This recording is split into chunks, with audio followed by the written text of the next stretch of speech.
Welcome to today's webinar, Primaries and Beyond the Legislative Role, brought to you by NCSL. All lines have been placed in the listen-only mode to provide favorable sound quality during today's presentation. It is now my pleasure to turn the floor over to Wendy Underhill. Ma'am, the floor is yours. Oh, thank you, Jen, and hello to everybody. I am indeed Wendy Underhill, the Program Director for Elections at the National Conference of State Legislatures, and I am totally excited that there's over 100 people who have said that they want to be on this webinar today. When we first started discussing this webinar and whether to even host the event, I wondered whether people would want to be thinking about primaries at this time of the year in the election cycle. But then there was a fair amount of news related mostly to special elections that kind of gave us a boost, I think. It's not primary season, but it is special election season.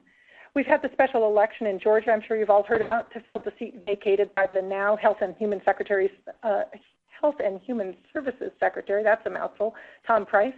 That runoff from that is going to be June 20th.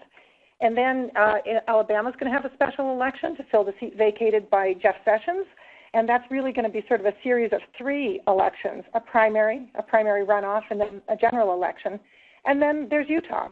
We'll hear more about Utah today, but for now I'll just say that Utah's lawmakers are working out how to run a special election there if one should be needed. Right now, state law doesn't address that point.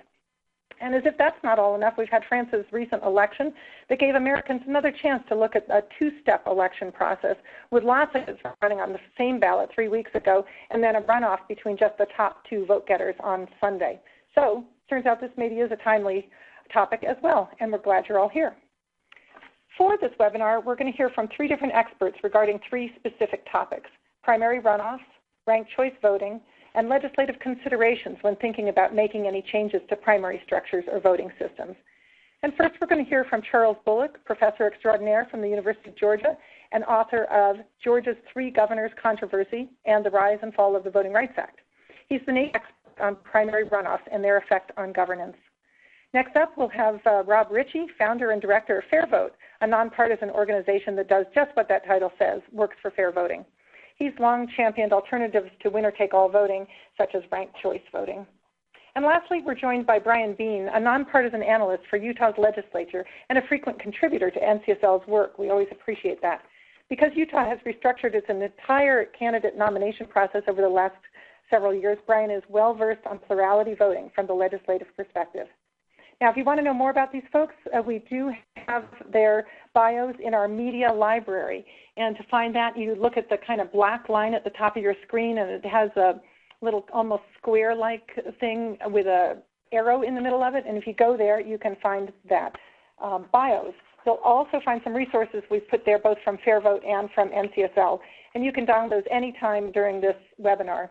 And if you decide later on that you'd like to get to those resources, we'll have them linked on the registration page for the webinar along with the archive of it.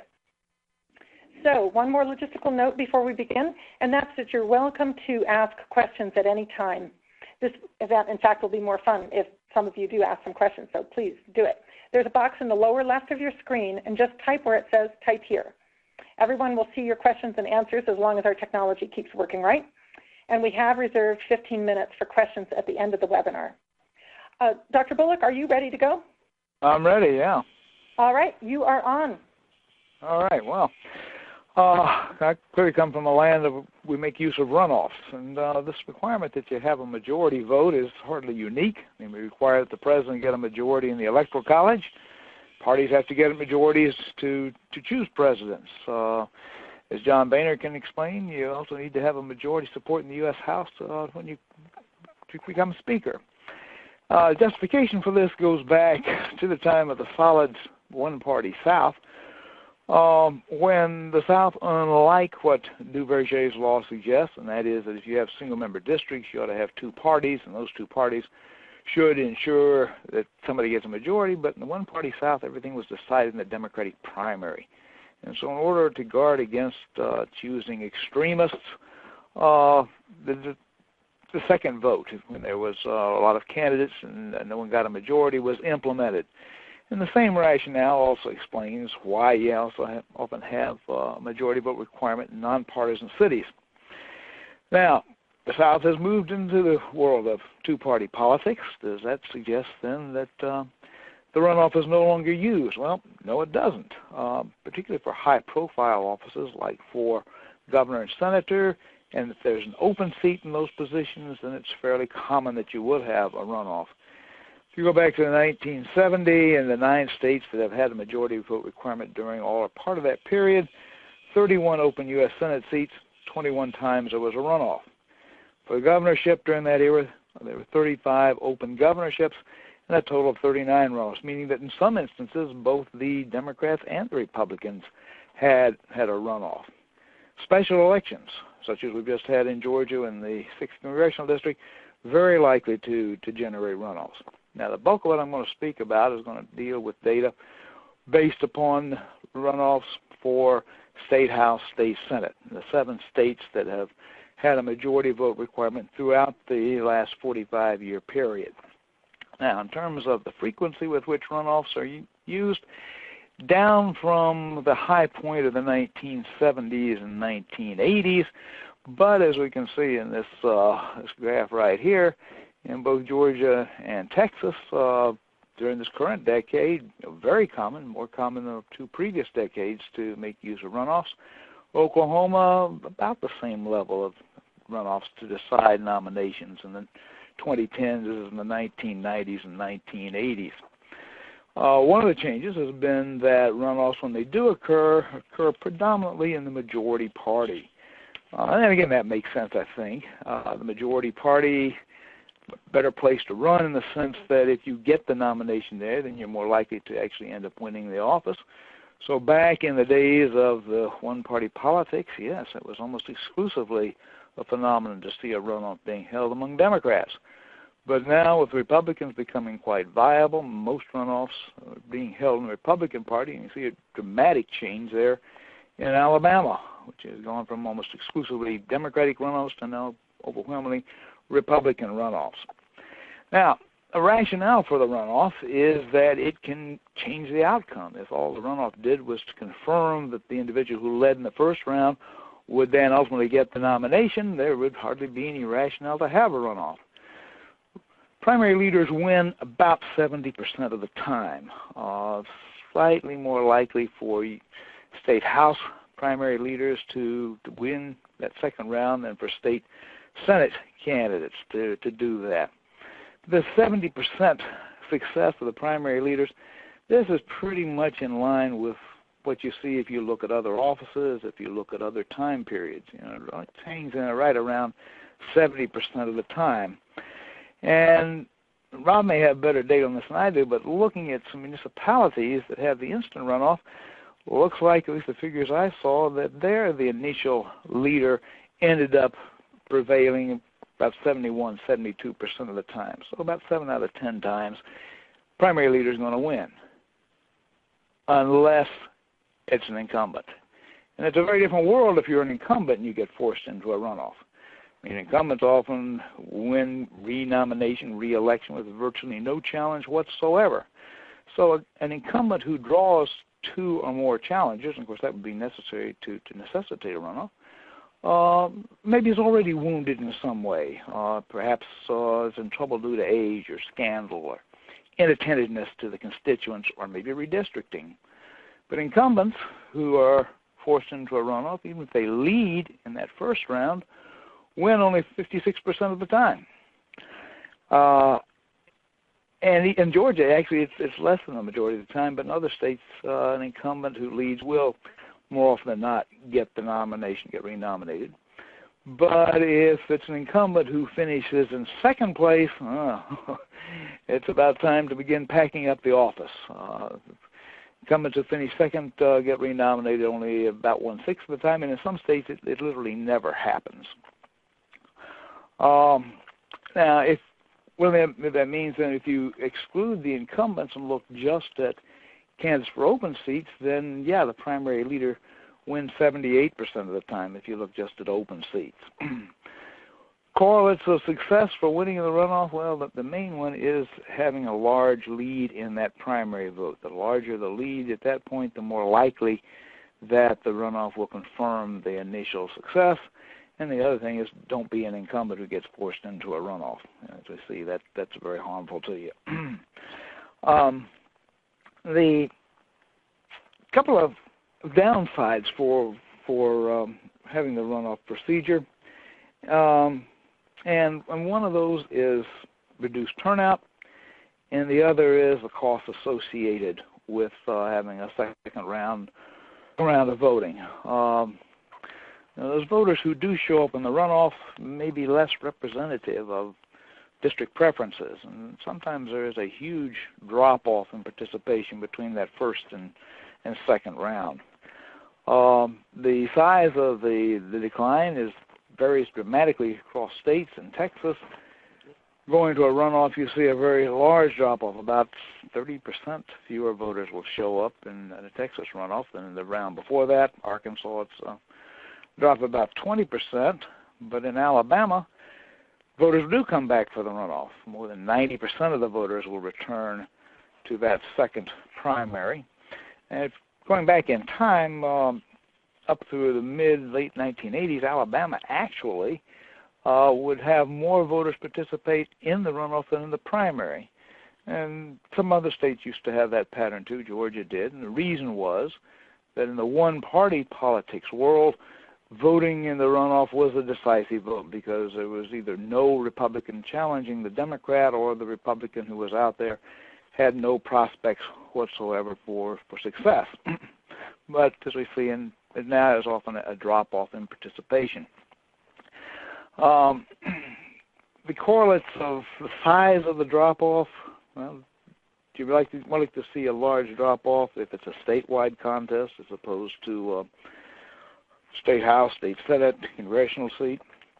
It's greater in open seat contests, and also drop-off participation tends to be greater when the runoff is less competitive. As we all know, that there's nothing like spirited competition to get voters to turn out. On the other hand, participation tends to hold more constant, that is less drop-off, if it's in a special election. I think a couple of reasons here. One is that with the special election, you had to be interested in that and that alone probably to have turned out and voted in the first round, and that interest carries over into the second round.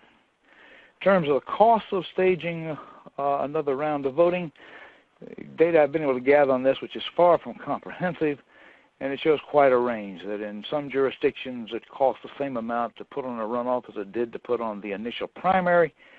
In other instances, it'll be less, maybe run around 2/3 of the cost to put on that second vote as opposed to the first vote. So costs coupled with often a lack of interest are reasons why legislators might want to think about moving towards something like the instant runoff and replacing this old tradition that we have here. Let me pass the ball. Well, thank you very much, Dr. Bullock. That was well done and right on the money in terms of timing. I don't know if you've been able to watch the chat box on the left while you were talking. I hope you were just focused on the talking. But I can't do both of those, no. Yeah. Something we always say here is that people always assume that elections are run the same way all across the nation, that they're run in every state, and there's been some interest in the fact that so many people in the South require a majority to elect someone, so that's been kind of fun to watch. And you used the word instant runoff voting. That's going to be a good segue into Rob's presentation. But first I want to ask Rob or Brian, do you have any questions before we move ahead? Nope, I think I'm good. I had one short question, which is just whether Dr. Bullock has come across good data about how much runoffs cost a state like Georgia, and what's the trajectory of change in those costs over time.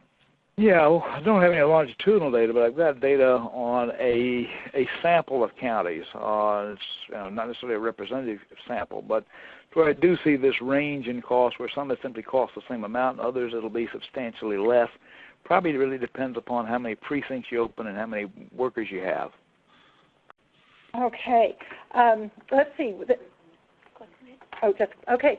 So we are all going to, I see it now. We're all going to get to watch a YouTube video, a real brief one, before we turn it over to Rob. So here we go. I think it's possible we're having technical difficulties. I don't know how many of you can see it. Some of us in this room can see it, and some can't. So hang on, we're working on it. I think we're just going to move right along. It looks like that was a little trickier than we expected. and we can make sure that you get that link for after the fact. So with that, I'd like to turn it over to you, Rob, and have you explain to us how ranked choice voting or instant runoff voting works. Thanks. Well, thank you, Wendy. And yeah, it's a fun video. That's from Minneapolis, which is one of the cities that uses ranked choice voting, and Minnesota Public Radio did that. So people can also Google it and get to that as well. So ranked choice voting is a system that's been around for more than 100 years now. Actually goes back about almost 150, and it's been used in Australia for nearly a century. It's in Robert's Rules of Order called preferential voting. It is a system that has a lot of different names, but you can see a ballot there. That's an example of a ranked choice ballot, and what you're doing is not just voting for one person, but you're ranking candidates first, second, and third. You have the freedom to do that. The way you count ballots, which the video so clearly shows for those of you who saw it, but those who didn't, is that you every voter has one vote, but they have backup choices that can count if their first choice is defeated. And so your ballot first counts for your first choice, and if someone has more than half the votes, then you have a winner, just like any other election.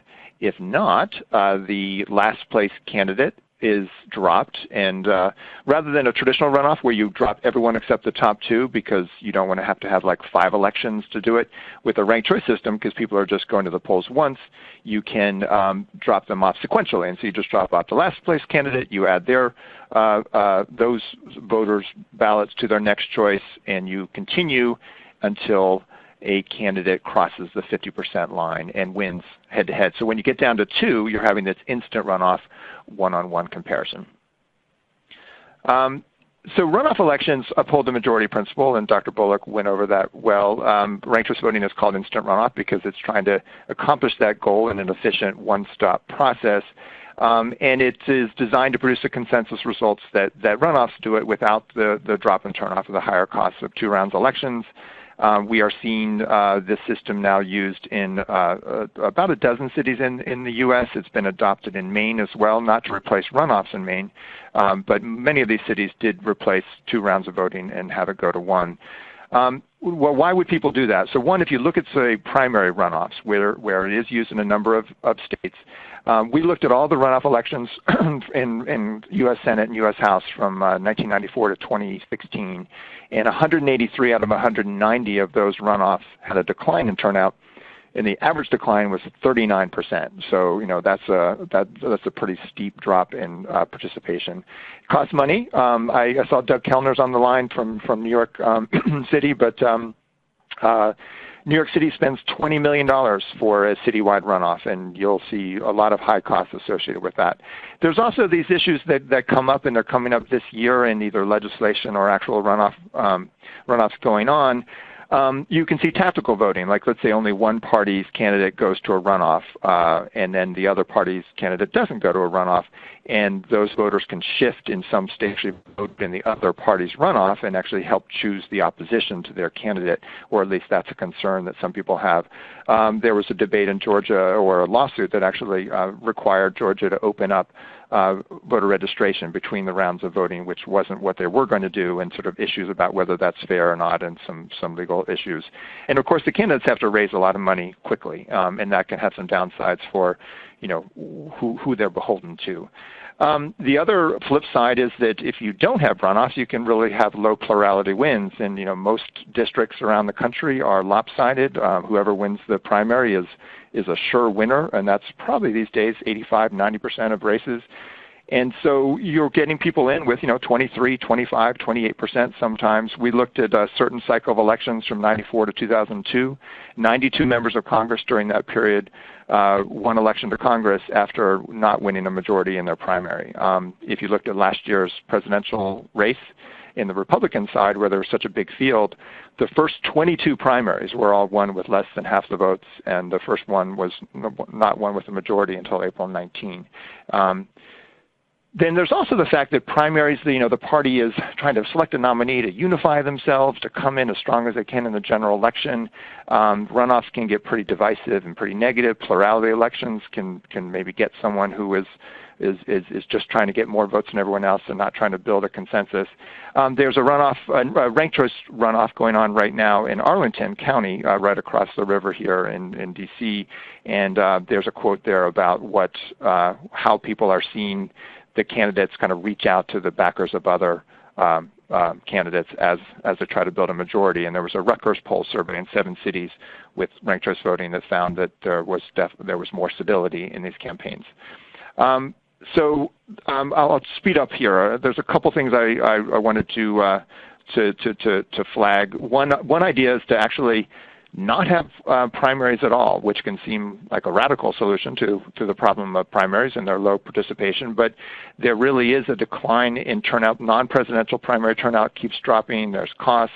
There's controversies about who can vote, and actually we're the only country that pays for parties to have primaries, and it's tied to not having competitive general elections. So if you handle increased choice in November with ranked choice voting, that's a means to at least have the conversation about whether to continue to have states paying for primaries. There's also a particular use of it that I wanted to highlight, which 5 states, and they're listed here in the PowerPoint, but South Carolina, Arkansas, Mississippi, and Alabama, Louisiana. They all send out to their overseas voters, and Louisiana also does it to their out-of-state military voters, ranked choice ballots. Those are returned at the time of the election. If there's a runoff, they don't actually have to send ballots out to those voters again. They can just turn to those ranked choice ballots and count them for whichever candidate is ranked higher on the ballot. There's a quote here from Chris Whitmire from South Carolina State Election Commission saying, "We considered it an unqualified success. We've heard nothing but good things from voters about it," and they get very high retention of voters who return their ballots having a ballot count in the runoff. That allows them to have the runoff quite close to the first round. So they're right in the middle of a runoff right now, and they can hold it just 2 weeks after the first round because their military voters have already returned their ballots. You can use that same policy. It's actually not done very often, and we would suggest it should be in cities. Springfield, Illinois actually put that to voters back in 2007, and it got 91% of the vote. So voters seem to like the idea. So that's something we could see more policy on. And another twist on that is to in presidential primaries where candidates start dropping out, like after New Hampshire and Iowa, candidates start dropping out, but their names are on the ballots that have been sent to all the overseas voters and absentee voters. 2016, more than 500,000 votes were cast for such candidates after they had dropped out. And if they had been able to return a ranked choice ballot, they could just count for whichever active candidate was ranked next on their ballot.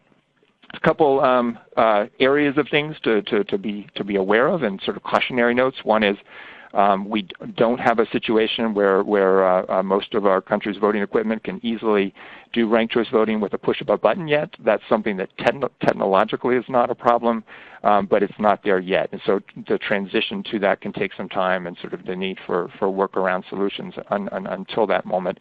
And while the data shows that voters actually handle the system quite well, the question that can come up for them is why they are ranking, not just how to rank. And I think some voter education that kind of clarifies that it's what this instant runoff is about and why it's a good idea to rank candidates if you have preferences. Doing that kind of education is helpful and makes it easier for voters to know what to do. And then there's some legal issues that are sort of vary state by state, and those are something that people should look at about whether there might be something in the state constitution. There's nothing federally that affects ranked choice voting, but there's some state constitutional issues that have been raised as questions, and then some states don't allow their cities to do it.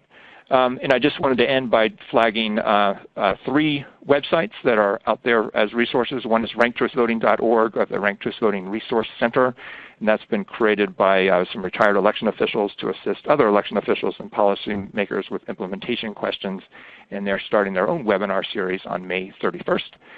We've got a lot of information at fairvote.org, including a policy guide that sort of has one-pagers on different ways that these systems can be used in sample statutory language. And then there's a new website, rankit.vote, where you can create your own ranked voting online poll and try it out yourself.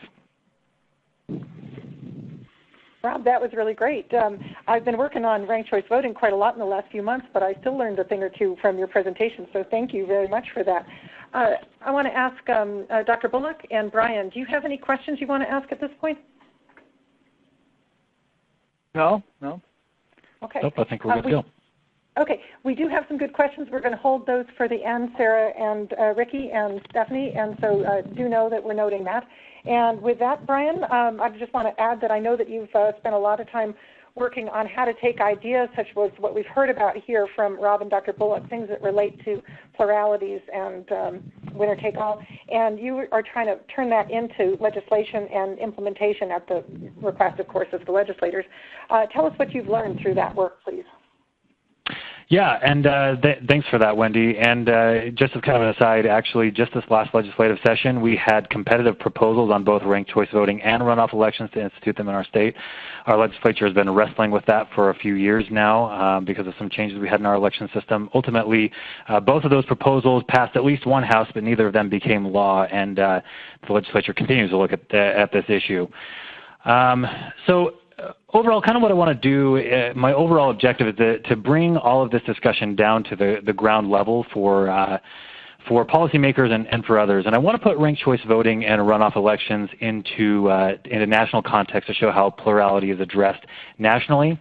I also want to briefly discuss some other methods of dealing with plurality that we haven't discussed today and conclude with discussing some policy considerations for others in other states that might be considering dealing with plurality as well. We're going to talk primarily here in this next portion of my presentation about how plurality is addressed on the candidate nomination level. This is before the general election, and we're talking about primary season and whatnot. We've got a map here we're going to fill in with how states deal with, starting here with Maine is the lonely state that has instituted ranked choice voting, and as was alluded earlier in the conversation, their election system, their ranked choice voting system is held up in the courts a little bit right now, so it's yet to be determined whether that will go forward as planned. But to date, they're really the only state that has attempted to institute on a statewide basis or that has passed. We're going to fill this in now, this map in, with those states that use runoff elections, and there are 10 states here that you see listed in red, and they are mostly in the South. And Dr. Bullock might be able to give a little bit more detail about why the South has gravitated toward runoff elections more than other parts in the country. But let's transition now and talk a little bit more about some other methods that states use. Here we have 4 states listed in blue that use what's called a top 2 primary. You've probably heard about this. It's also referred to as the jungle primary. Some refer to it as the Cajun primary, like in Louisiana. I personally like to call it the Hunger Games primary because it's a system where every candidate is for themselves. And just as a description, a little bit of an explanation, in a top 2 primary, all candidates who file for election are placed on the primary election ballot. Regardless of what political party they are all running for themselves. And if one candidate among all that file wins a majority of the vote, then there is no general election. That candidate that won a majority vote advances and wins the office. But if no candidate wins a majority of the vote, then the top 2 vote getters advance to the general election, regardless of what their party affiliation is. So in this system, you have the possibility of having 2 Republicans on the general election ballot, or 2 Democrats, or any combination of the top 2 vote getters that would appear on the general election ballot, ensuring that at the end of the day, one of those candidates is going to win at least a 50% of the vote, plus 1. And finally, this next slide will show what other states do, which is substantively nothing.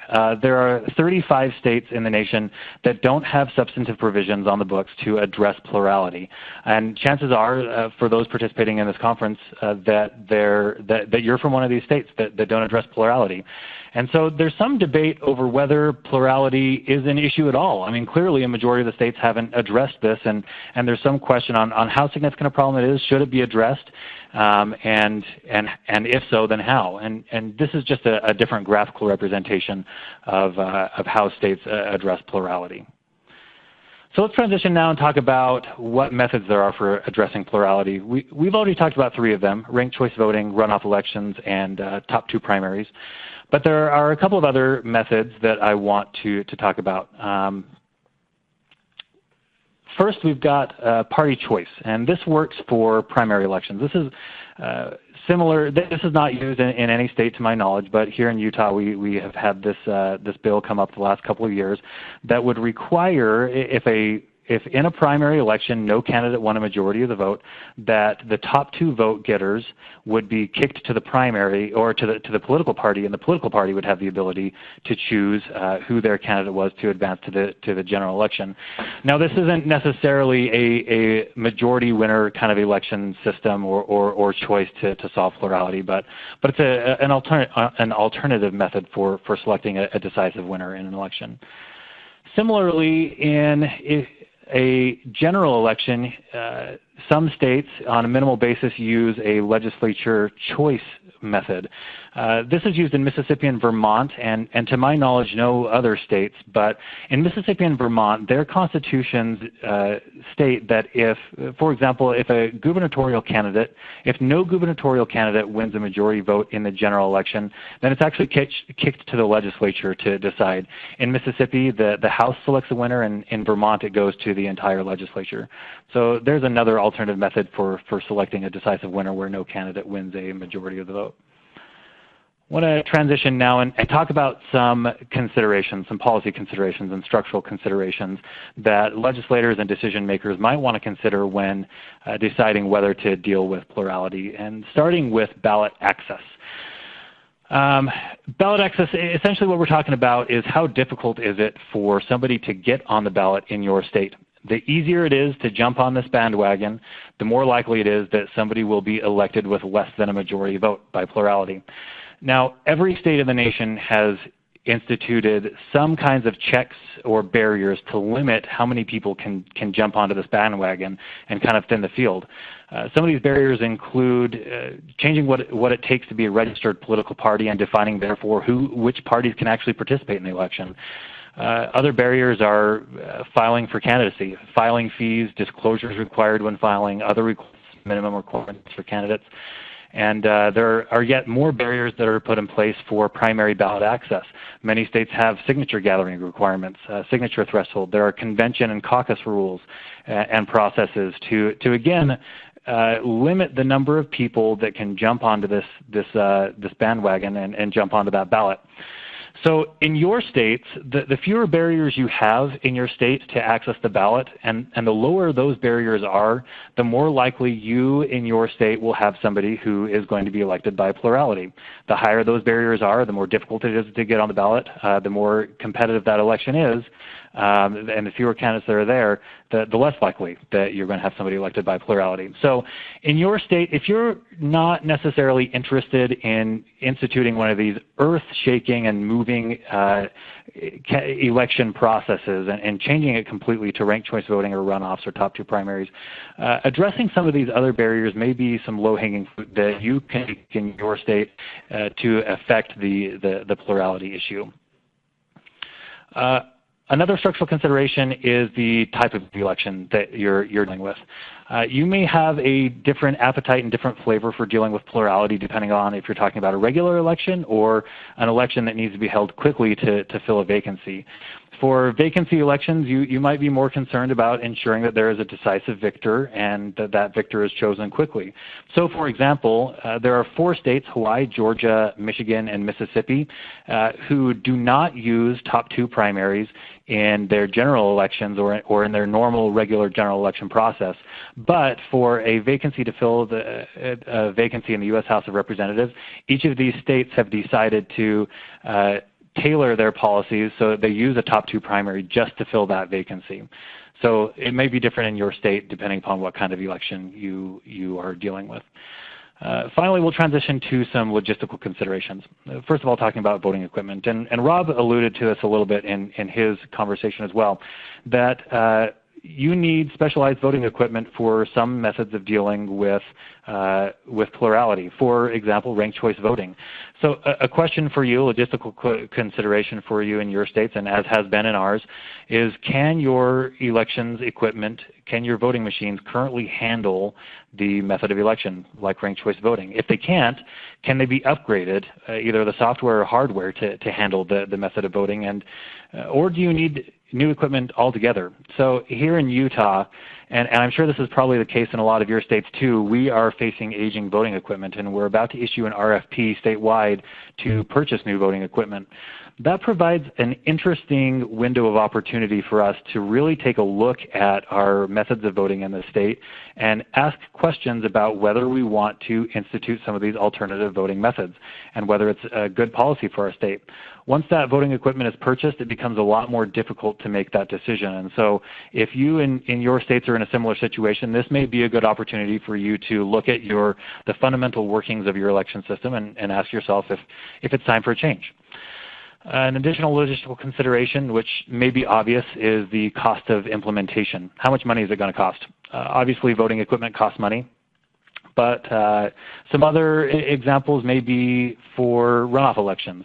How much does it cost to hire temporary staff for a full other election?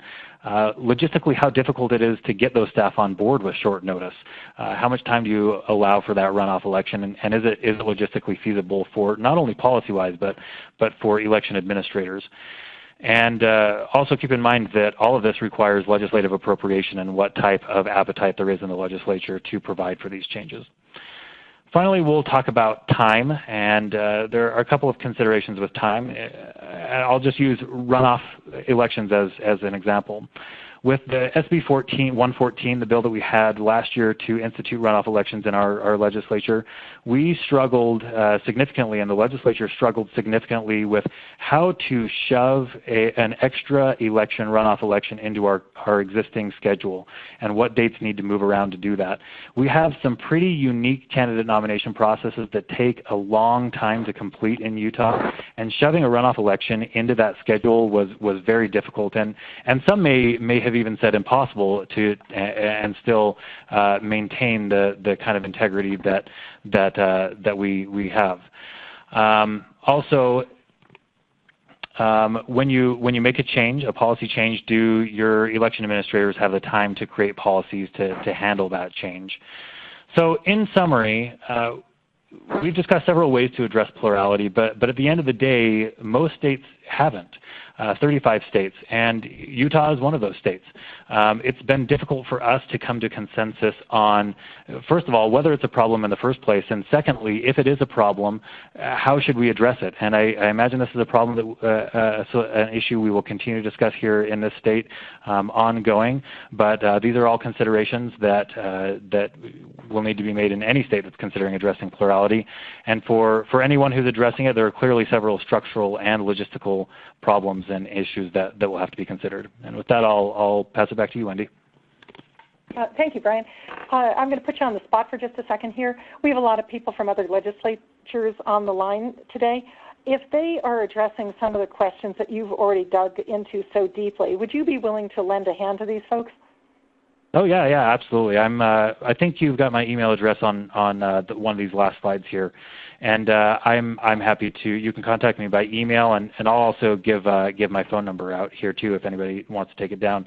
I'll just give you my direct office line. It's 801-326-1663. Please no hate calls. Yeah. Thank you, Brian. You've been a help to us, and I know you'll be a help to other people as well.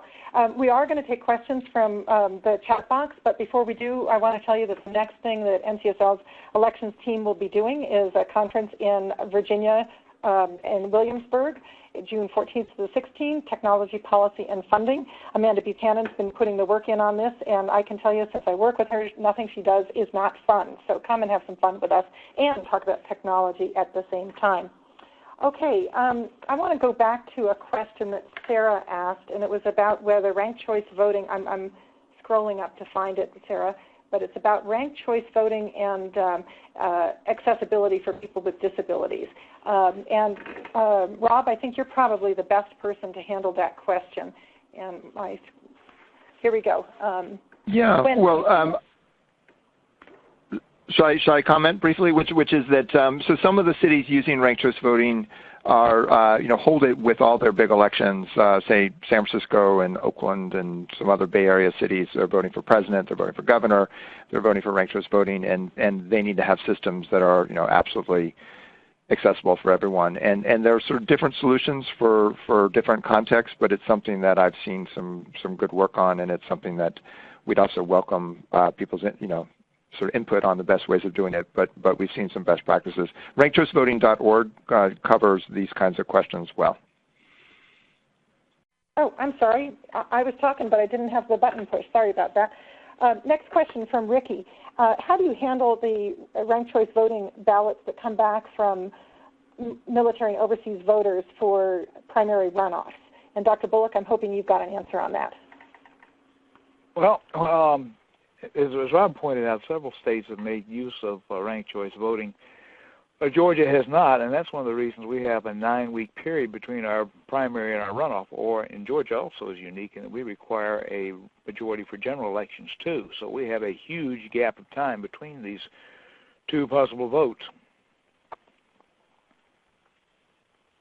All right. And what I've seen them do, and there's some good materials, sort of examples, but South Carolina sort of has been doing this particularly well and sharing how they do it. But the standard way seems to be to have voters in the first round return the regular ballot and then separately the ranked choice ballot.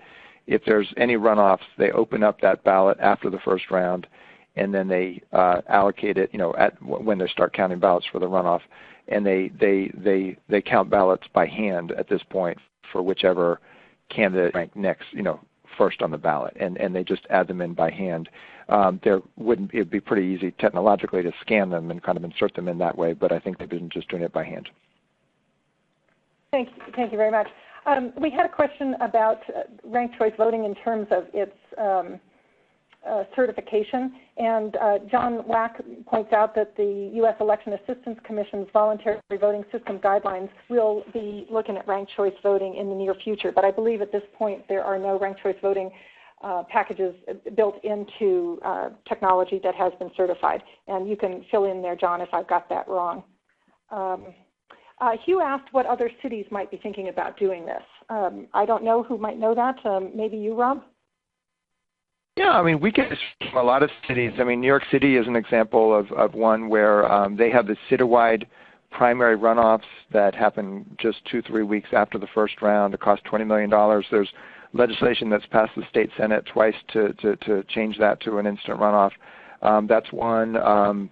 But we frequently we're seeing a number of cities, particularly ones with runoffs, showing interest. A number of Florida cities, some ones in Arizona. I think one of the questions was about Lansing, and I know there's some interest there, and Amherst Charter Commission, and there's some various places. So I would expect a number of places to be at the city level for sure in the next 12 to 18 months to be voting on whether to change to ranked choice voting. Okay. We did have a question about whether this will be recorded, and the answer is yes, it will be recorded. It will be available on the same page where you registered. And I was thinking that it might be good for me to put together both some answers to the questions that are in this chat box in a more complete way, and also send you the resources that are in that media library. That's that little box at the top of the black line that kind of looks like Utah and has a little arrow in the middle of it. In fact, that's what Jessica just said on the chat box. So Kathy asks, let's start by describing what the technology is like to tabulate the votes. This would be for ranked choice voting. And her question is whether that can be computerized. The one thing I can offer is that the Ranked Choice Voting Resource Center is working on software that would be able to do that. They hope that it would be able to be an add-on to other technology that's already existing. But I'm guessing, Rob, that you've got some extra that you could throw in on that. Well, I'll just say that all the vendors have actually, had ranked choice voting systems developed. Some of them have been used. The Bay Area does have these sort of basically one-touch approaches now, but just with systems that they never got federally certified, or the ranked choice voting component of it. But I think that the fact that the national standard, like if these national standards do get established, that'll provide direction on just what it is to get certified. But the technology to do it is pretty straightforward. It does not have to be computerized, and many places around the world do ranked choice voting by hand, like Ireland and Malta and various places around the world do it. But obviously here we would be expecting it to be done on voting equipment, and they all seem to be getting to the point of getting ready to do it. Thank you, Rob. I'm going to take one more question that's from Stephanie. And you asked earlier in the process about whether there's a correlation between ranked choice voting, runoffs, top two primaries, and the initiative process. So I'm going to answer that for you, and the answer is yes, there is a correlation. Top two primaries were adopted in both California and Washington by the citizens initiative process, where citizens can gather signatures and put an idea that they've got on the ballot for the voters to vote on. And that's true for the ranked choice voting in Maine that we talked about earlier. And with that, I'm going to say thanks to everyone for being here. We want you to know that this is all going to be archived, and we will be back in touch with you. And if you have ideas for things that you think MCSL's elections team should be looking into, we want to hear them from you. So, again, thank you. Bye-bye.